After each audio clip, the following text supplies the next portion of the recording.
আসসালামু আলাইকুম। সাইয়্যিদুল ইস্তেগফার বেহেশত ওয়াজিব হওয়ার জন্য দোয়া। আল্লাহুম্মা আনতা রাব্বি লা ইলাহা ইল্লা আনতা খালাকতানি ওয়া আনা আবদুকা ওয়া আনা আলা আহাদিকা ওয়া ওয়াদিকা মাস্তা ওয়া আতু আউযুবিকা মিন শাররি মা সানাতু আবু উলাকা বিনিমাতিকা আলাইয়া ওয়া আবু বি জাম্বি ফাগফিরুলি ফা ইন্নাহু লা ইয়াগফিরুয যুনুবা ইল্লা আনতা। রাতে শোয়ার পূর্বে কুটিপূর্ণ আমলের ধ্যান করা ও এই দোয়া পড়া। রাসূল সাল্লাল্লাহু আলাইহি সাল্লাম ফরমান, যে ব্যক্তি দিনের প্রথমাংশে পূর্ণ বিশ্বাসের সাথে আল্লাহর নিকট উক্ত ইস্তেগফারের মাধ্যমে প্রার্থনা করে, ওই দিনই যদি মৃত্যুবরণ করে, নিঃসন্দেহে সে জান্নাতি।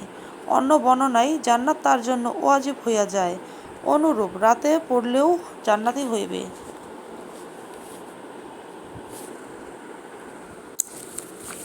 ভিডিওটি ভালো লাগলে লাইক সাবস্ক্রাইব করে পাশে থাকবেন, কমেন্টে জানাবেন এরকম আরও আমল জানার জন্য।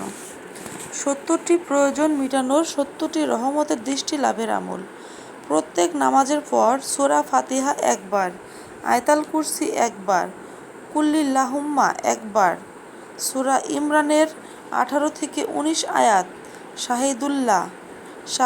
শাহিদাল্লাহু হইতে সারিউল হিসাব পর্যন্ত পাঠ করবে। প্রতিদিন একটি হজ, কুরআন খতম, জিহাদের নেকির আমল কি? রাসূল সাল্লাল্লাহু আলাইহি সাল্লাম ফরমান, তোমরা প্রতিদিনই একটি হজ, কুরআন খতম, জিহাদ করা, জান্নাতের মূল্য দেওয়া, 4000 দিনার সদকা করা, উভয়ের বিবাদ মিটানোর নেক করা সম্ভব। শুকরিয়া। সাহাবাগণ বলিলেন, ইহা কিভাবে সম্ভব? রাসূল সাল্লাল্লাহু আলাইহি সাল্লাম বলিলেন, কালিমা তামজিদ 4 বার পড়ে ঘুমানো একটি হজের নেক, সূরা কুল হুয়াল্লাহু পড়ে ঘুমালে 1 কুরআন খতমের নেক, 3 বার দরুদ শরীফ পড়ে ঘুমালে জান্নাতের মূল্য দেওয়ার নেক।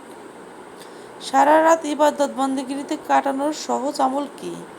ঘুমানোর সময় অজুর সহিত বিসমিল্লাহির রহমানির রহিম পড়তে বালিশে মাথা রাখা, 3 বার ঘুমানোর দোয়াটি পড়া, 3 বার সূরা ফাতিহা, কাফিরুন, সূরা ফালাক, নাস একবার করে, সূরা ইখলাস 3 বার, ইস্তেগফার 3 বার, দরুদ 11 বার পড়লে সারা রাত্রি নিরাপদ ও ইবাদতে গণ্য করে পাপসমূহ গাছের পাতার ন্যায় অপরিসীম হইলেও মাফ করে দেওয়া হবে।